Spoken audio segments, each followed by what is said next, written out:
Get ready for the dictation on the count of 3, 2, 1, start.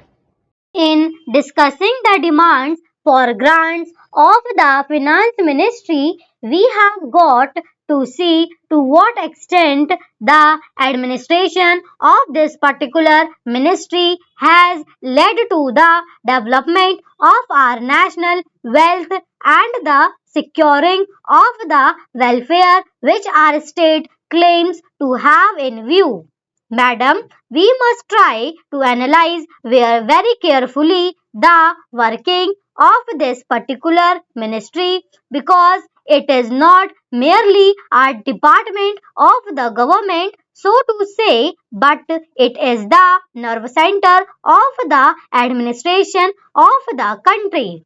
I would like first to refer to the role of foreign capital because in determining the manner in which the permission of capital issues has been granted by the particular administration, we should keep in our mind to what extent the interests of our nation have been served. I fully endorse the statement which the previous speaker has made so far as repatriation of the investments made by foreigners and of profits are concerned.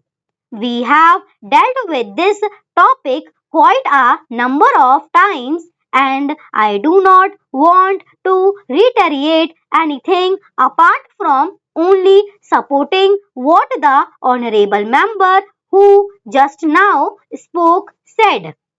I would now like to deal with the investments of foreigners in India.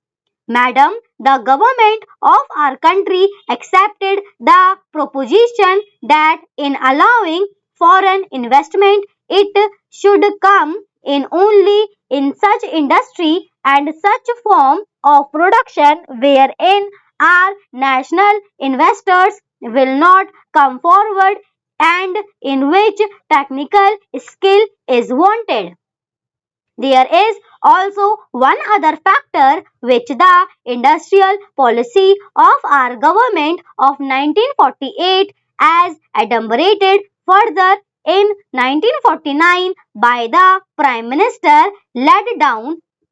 It specifically said that the adumbrated further in 1949 by the Prime Minister laid down.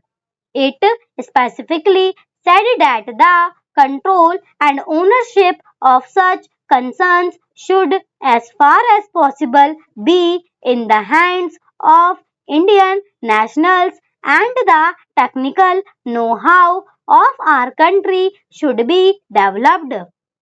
I would like to emphasize the figures that have been put forward from the last few years. From 1997 till the end of 2012 or the early part of 2012, it has been reported that rupees 19,000 crores of foreign capital have been allowed to be invested in our country. Of that, practically more than rupees 6,000 crore have been allowed to be invested in managing agency and trading enterprises in our country.